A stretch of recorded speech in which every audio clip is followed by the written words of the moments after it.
Marriage is one of the most beautiful journeys two people can take together. It's about love, connection, and building a life side by side. But here's something that isn't talked about enough. Sometimes, in the process of loving another person, we can slowly begin to lose sight of ourselves. And when that happens, it's not just our personal growth that suffers. It can also affect the health of the marriage itself. So today, let's have a real conversation about how to maintain your identity while being married.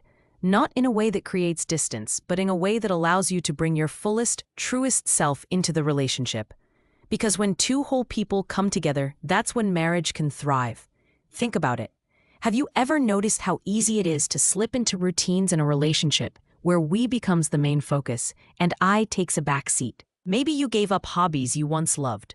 Maybe you stopped spending time with certain friends. Maybe you don't even recognize parts of your old self anymore. This isn't unusual. Psychologists actually call this process identity merging. And while some merging is natural and even healthy, too much of it can create a sense of emptiness or loss. The truth is, maintaining your identity while married isn't selfish, it's essential. It keeps you feeling alive, confident, and fulfilled, and it actually makes your partnership stronger. So let's dive into 5 ways you can protect and nurture your individuality, based on solid psychological insights. The first way is to keep investing in personal growth. From a psychological perspective, human beings thrive when they feel a sense of progress. There's a concept in positive psychology known as self-expansion, the idea that we are happiest when we're learning, developing, and adding new layers to who we are. If you stop growing as an individual because you're married, you might unconsciously start expecting your partner to be your sole source of growth, excitement, and meaning. That's a lot of pressure on them, and it can create frustration in both of you. Instead, keep pursuing your own interests. Take that course you've been curious about, explore a new skill, or reignite a hobby you used to love. Not only does this strengthen your self-esteem, but it also brings fresh energy into your marriage. Your partner gets to discover new sides of you, which keeps the relationship vibrant and alive. The second way is to maintain your own social connections. Psychologists have found that people with strong support systems outside their marriage tend to report higher satisfaction in their relationships. Why? Because friendships give you different forms of emotional support and perspectives that one person alone simply can't provide. Your spouse can be your best friend, but they shouldn't be your only friend. When you nurture relationships with friends and family, you give yourself space to express different sides of who you are. You laugh in different ways, share different stories, and experience belonging in multiple places. That sense of connectedness outside your marriage protects you from feeling overly dependent or trapped, and it also makes the time you spend with your spouse richer and more balanced. The third way is to practice self-reflection and self-awareness. This might sound abstract, but it's deeply practical. In psychology, self-awareness is the foundation of emotional intelligence. It means being in touch with your own thoughts, feelings, values, and boundaries. Without it, it's very easy to lose yourself in someone else's world. Take time regularly to ask yourself questions like, what do I need right now? Am I living in alignment with my values? What dreams still matter to me? Journaling can help. So can meditation, or just quiet moments of honest reflection. The point is, when you remain aware of your own inner world, you prevent resentment from quietly building up. You know when to say yes, when to say no, and when to ask for what you need, all of which are vital for maintaining a healthy sense of self in marriage. The fourth way is to embrace healthy independence.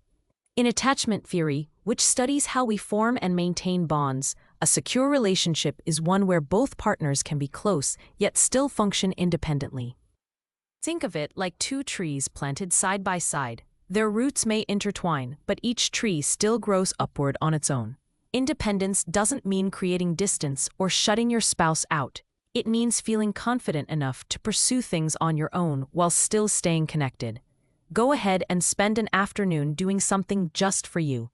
Enjoy a solo walk, take a trip to the museum, or simply carve out time for personal projects. Independence keeps you strong and balanced, and it reduces the risk of losing your sense of identity within the relationship. And the fifth way is to communicate your individuality with love. Sometimes, we hesitate to express our needs or passions because we fear our spouse will feel left out or rejected. but the psychology of healthy relationships shows that couples who openly communicate about their individuality are more likely to stay satisfied in the long term. Sharing your passions doesn't create distance. It invites your partner into your world. Say to them, "This is something that matters to me," or "I'd love your support as I try this out." When you communicate with warmth and honesty, you build understanding instead of tension. Your spouse gets to celebrate your uniqueness instead of feeling threatened by it. Now, I want to pause and point something out. Each of these steps, personal growth, friendships, self-awareness, independence, and open communication, aren't just about protecting yourself. They are about protecting the marriage too. Because when you show up as your authentic, fulfilled self, you're not just a partner. You're an equal, vibrant human being who brings energy, curiosity, and love into the relationship. That balance of togetherness and individuality is what keeps marriages strong over decades. So if you've been feeling like you've lost a piece of yourself in your relationship, know this: it's never too late to reconnect with who you are. Start small. Pick one interest to explore again. Call up one old friend. Write one page in a journal. These tiny steps might feel simple, but psychologically, they set off a chain reaction. Each small act strengthens your identity, which then strengthens the foundation of your marriage. And I want you to remember something important. Maintaining your identity isn't an act of rebellion against your spouse.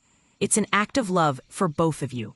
Because the more whole and grounded you feel, the more love and presence you can bring to your marriage. So as we wrap up, I want to leave you with this hopeful thought. A healthy marriage isn't about becoming one at the cost of losing yourself. It's about becoming two whole individuals who choose each other every single day. That's where the beauty lies, in the balance between unity and individuality. If this conversation spoke to you, I'd love for you to take a moment to like this video, share it with someone who might need this reminder today, and subscribe to the channel so we can keep learning and growing together. Your support helps this community continue to thrive. And as always, stay connected to yourself, stay connected to those you love, and remember, you don't have to lose who you are to keep the love you have. Until next time, take care of yourself and your relationships.